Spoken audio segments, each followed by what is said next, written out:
I should have known Thanksgiving would go wrong the moment I stepped out of the cold November air and walked into my mother-in-law's house, because the very first thing she did was give me that look.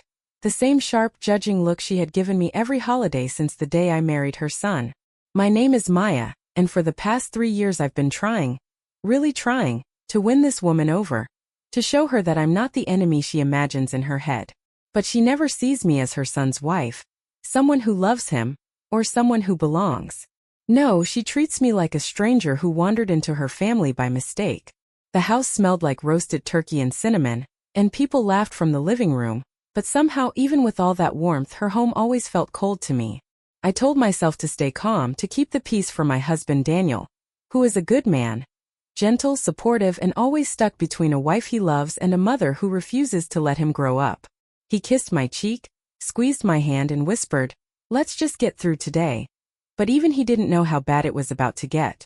We walked toward the dining room, and that's when I noticed the table, beautifully decorated with gold chargers, lace placemats, fancy cutlery, and little folded name cards written in the kind of neat calligraphy I could never do even if I practiced for a year. Everyone had a seat. Everyone had their name written in gold ink. Everyone. Except me. At first I thought maybe my card had just fallen. I looked around the plates, under the napkins, even on the floor, but there was nothing. My heart dropped to my stomach, but I told myself not to jump to conclusions, not to assume the worst. So I walked over to her quietly and politely, because I was raised to be respectful even when others aren't. I think my name card is missing," I said softly, hoping she'd say it was a mistake. But she turned around with that cold, smug smile she saves only for me. The one that always makes me feel like I'm 14 again and being judged for something I didn't do. "Oh, honey," she said in a sweet, poisonous voice. "You don't mind sitting in the kitchen, right? We're just a bit tight on space this year." Tight on space? There were 2 empty chairs at the kids' table and a bench by the window. Tight on space was a lie, and everyone at the table knew it, because they went quiet, looking down at their plates, pretending they didn't hear her. My cheeks burned hot. I could feel that familiar sting behind my eyes, the kind that comes right before tears, but I refused to cry in front of her. I swallowed it down, stood straighter, and forced a small smile. "It's fine," I said, even though it wasn't. Daniel looked panicked, whispering, "Just sit with me, babe." But before he could pull out the chair beside him, his mother slid into it quickly, smoothing her skirt, crossing her arms triumphantly, as if she had claimed some throne in a battle I never wanted. She looked at me with victory written all over her face. And that right there, that moment snapped something inside me I didn't even know was breakable. I suddenly felt this deep, heavy tiredness, like I was done begging to be treated with basic respect. Done trying to impress a woman who didn't want to be impressed. Done shrinking myself just to keep the peace that only I was working to maintain. There was a strange clarity in that moment, a kind I had never felt before. She thought I was weak because I stayed quiet. She thought I was soft because I avoided arguments. She thought I was easy to push aside because I always tried to take the high road. She had absolutely no idea who she was dealing with, and she certainly didn't know what I had planned without even realizing it yet. I didn't shout. I didn't argue. I didn't even make a face. I simply sat down at the far end of the table, right between 2 of the younger cousins, who gave me awkward smiles. One of them whispered, "Sorry," and that almost made me laugh, because even a 12-year-old had more empathy than the woman who raised my husband. I folded my hands in my lap, listened to the clinking of silverware, and watched her soak in her own sense of victory like she'd won a trophy. Every year she did something like this: small insults, cutting comments, subtle jabs. Last year she forgot to save me a slice of turkey. The year before that, she announced loudly that she preferred Daniel's ex-girlfriend's cooking. Another time she told me in front of the entire family that some women are meant for hosting and some are not, clearly implying I was the latter. But this, the stolen seat, the missing name card, the boldness of it, this was different. This wasn't a jab. This was a move, a claim, a challenge. And she was waiting, watching, expecting me to react, to get emotional, to cause a scene so she could play the victim like she always does. I didn't give her the satisfaction. I simply observed. Observed the way she leaned toward Daniel like a queen sitting beside her chosen knight. Observed how she tapped her fork loudly to get everyone's attention as she said, "Let's begin before the food gets cold." As if she were hosting a royal banquet instead of a family he barely enjoyed visiting anymore. Observed the way everyone else shifted in their seats, uncomfortable, but too scared or too polite to call her out. And in that stillness I did something I've never done before. I started planning. I wasn't planning revenge out of anger. Not out of cruelty. Not because I wanted to embarrass her. No. I wanted balance. I wanted the truth. I wanted to stop being the quiet girl people push aside because she doesn't fight back. I wanted her to understand that being kind is not the same as being weak.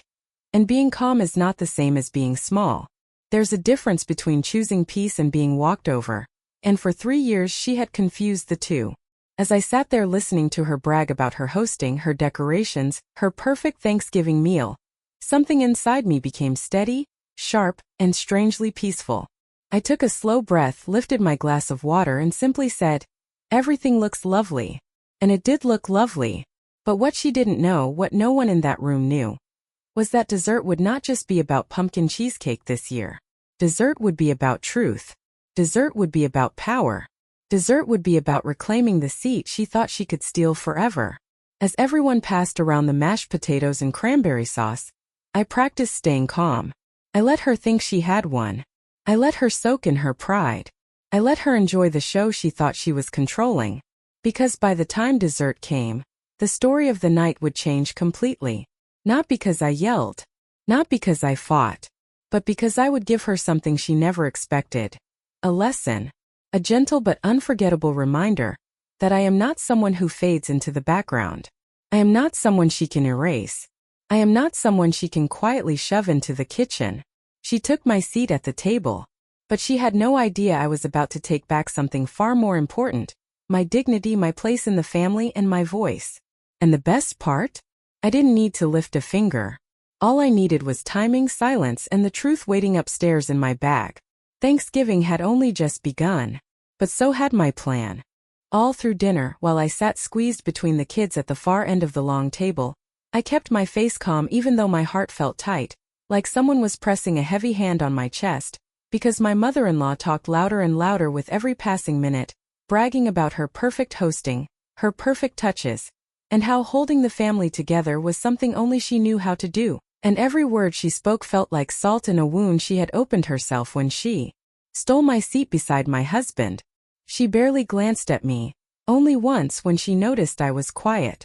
And when our eyes met, she smirked, as if she was sure she had defeated me. As if pushing me to the edge of the table meant pushing me out of the family. But what she didn't understand was that my silence wasn't surrender. It was preparation. Because while the adults at the table argued about football, and the kids whispered about dessert, and my husband kept giving me small apologetic looks he couldn't say out loud under his mother's watch, something sharp and steady was forming inside me. I wasn't planning something petty. I wasn't planning something cruel. I was planning balance. Planning truth. Planning a moment she could never twist into her version of the story. I lifted my fork and pretended to cut a piece of turkey, but my mind was racing, remembering every moment from the past year when Daniel and I tried to share our news with her, and she shut us down. We had spent months saving money, touring houses, meeting with a realtor, dreaming of a place of our own, a place where we could build a family someday, a place where holidays would feel peaceful instead of painful, and she had never once supported it. "You two don't need a house," she had snapped once. "Just live here if things get tough." Another time she dismissed the idea entirely and told Daniel in my presence, "You're not ready for such responsibility, sweetie. Let your mother guide you." It always stung, but it stung worse when she pretended I wasn't even part of the conversation. So I made sure tonight, Thanksgiving night, would be the moment she learned that we didn't need her approval, because we had already done the thing she thought we couldn't do without her. We bought the house.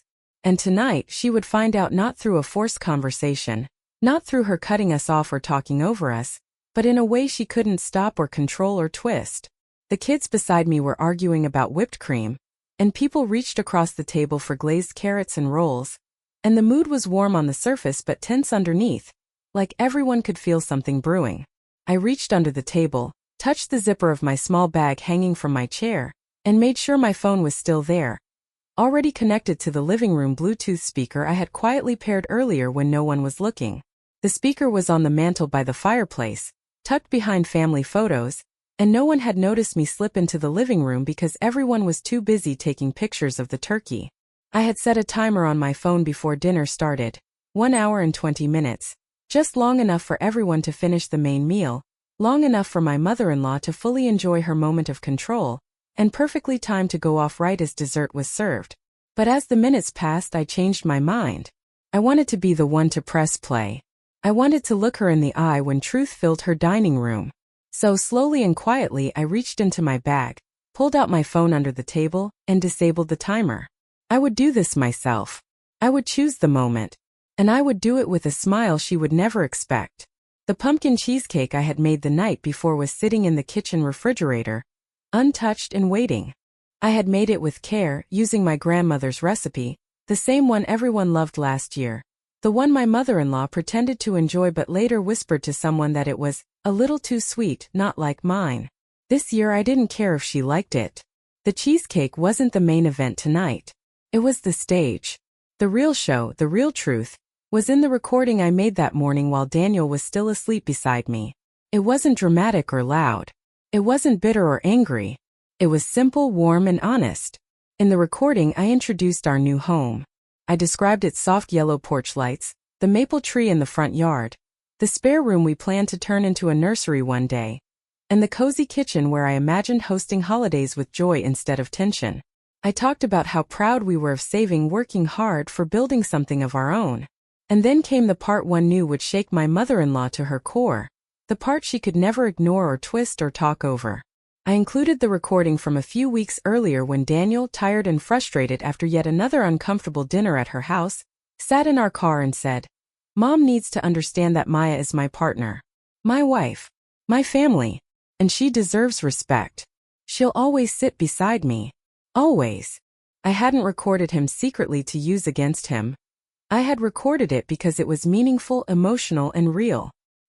He had said it with love, not anger. And tonight, those words were going to echo through the house she ruled like a queen. When the plates were cleared and everyone leaned back in their chairs with full stomachs and tired smiles, my mother-in-law stood quickly, clapped her hands and said, "Dessert time. I hope everyone saved room. I made the pies myself, of course." She looked at me when she said "of course," making sure I understood she was the star of the evening. I didn't fight it. I just stood, smoothed my dress and said, "Let me get the cheesecake I brought." She lifted her eyebrows, surprised I hadn't forgotten it completely. "Oh yes, that," she said quietly with that fake kindness she thinks no one can see through. I walked into the kitchen, opened the fridge and gently lifted the cheesecake onto the tray. It looked perfect, smooth top, golden edges, a little swirl of caramel in the center. I took a deep breath, straightened my shoulders and walked back into the dining room. Everyone watched, smiling politely, and I felt something shift in the room the moment I stepped in. Maybe they could sense what was coming. Maybe I carried a different kind of energy, steady, calm, unshakable. I placed the cheesecake in the center of the table, right between the pies she had baked, and for the first time all night, I saw uncertainty in her eyes. She opened her mouth, maybe to make another comment, but I lifted my hand just slightly and said, "Before we cut dessert, I want to share something special." The room went silent. Even the kids stopped laughing. She blinked fast, confused, maybe even nervous because I never took up space like this. I always stepped back. Always stayed quiet. But this time I didn't. I reached into my pocket, pressed a button on my phone, and then the living room speaker clicked on. A small soft chime filled the house. People turned their heads. My mother-in-law slowly looked over her shoulder toward the sound. And then my voice, calm, warm, steady, began to play.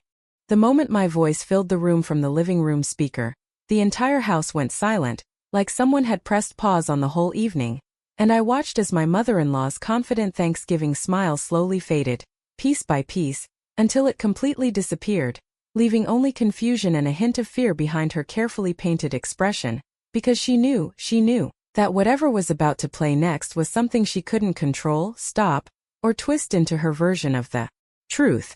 My voice floated through the room gently as I described the house Daniel and I had bought. The warm yellow porch light, the big maple tree in the front yard, the room we hoped to turn into a nursery someday, and the kitchen where we planned to host the next Thanksgiving. Family members started looking around at each other with raised eyebrows, whispering things like, Did you know they bought a house? And why didn't Linda tell us? And I stood there in complete stillness, watching my mother-in-law's face lose its color. She blinked fast, opened her mouth as if to interrupt, but the recording kept going, and now she had no choice but to listen. My voice in the recording continued. We're so proud of what we built together, and so grateful for the people who supported us. My mother-in-law stiffened at the word supported, like it hit a nerve she didn't expect to be touched in her own dining room. Her lips tightened, and she gripped the edge of the tablecloth so hard I could see her knuckles turn white. Then the recording moved to the second part, the part she never saw coming, the part she couldn't dismiss because this time it wasn't my voice at all. It was Daniel's voice, soft but firm, recorded weeks earlier in the car after yet another tense dinner at her house. Mom needs to understand that Maya is my partner, his voice said through the speaker, clear and steady. My wife.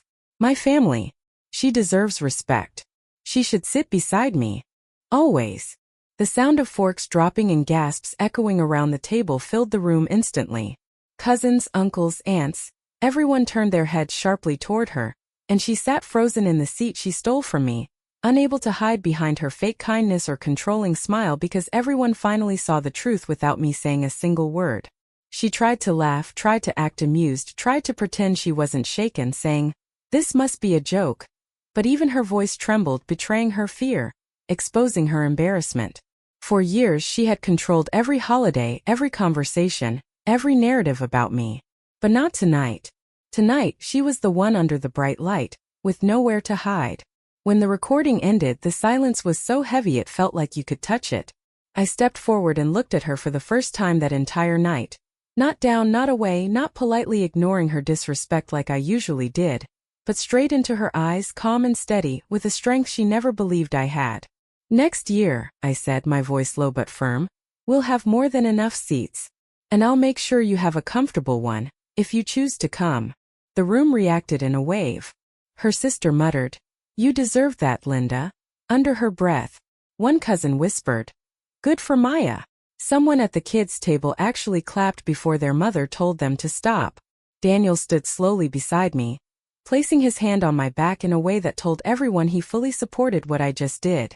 My mother-in-law opened her mouth again, probably to defend herself, but nothing came out. She couldn't fight a recording. She couldn't argue with her own son's words. She couldn't pretend I had misunderstood her or that I was too sensitive. The truth was carved into the air, undeniable and unchangeable. Dessert was served, but she didn't touch any of it. Not the pie she had bragged about all afternoon, not the cheesecake she always claimed to love but constantly criticized behind my back. She sat stiff and quiet, staring at her plate, her face red but her voice gone.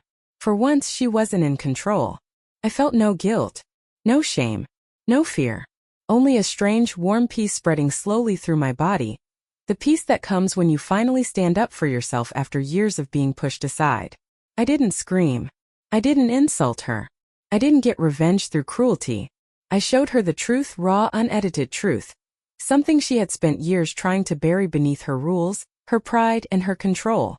When the night finally ended and people gathered their coats, several family members came up to me quietly, giving me gentle hugs, saying things like, "Good for you. You handled that better than anyone." She needed to hear that. "And you've been too patient for too long." My mother-in-law didn't say goodbye to me. She barely said goodbye to anyone. She stayed seated as people left, looking like someone who had just realized the world didn't revolve the way she believed it did, like she was seeing her son, my husband, for the first time as a man who had his own life, his own voice, his own family separate from hers. Daniel held my hand tightly as we walked to the car. Once the door shut behind us, he turned to me with wet eyes, not from sadness but from relief. "I'm proud of you," he whispered, pulling me into his arms. "I should have stopped her sooner. I'm sorry." I hugged him back, feeling the weight of years slowly lifting from my shoulders. "We're starting over," I told him softly. "In our home. On our terms." And he nodded with a smile that made the whole evening worth it. That night, as we drove away from his mother's house, her porch lights growing smaller in the rearview mirror, I realized something important, something I think every woman learns at some point in her life. Revenge doesn't always come from anger. Sometimes it comes from clarity, from standing firm without raising your voice. From exposing truth without cruelty. From refusing to shrink just to keep someone else comfortable. She took my seat at the table, thinking it proved her power. But all it proved was how little she understood about real strength. She may have taken my place beside Daniel for one dinner, but I took back something far more valuable. My dignity, my voice, my place in the family, and my future. Next Thanksgiving, she won't be choosing where I sit. She won't be controlling the room. She won't be deciding who belongs and who doesn't. Next year, she'll be sitting at my table, if she chooses to come, because for the first time she finally knows exactly who she is dealing with. And this time she won't forget it.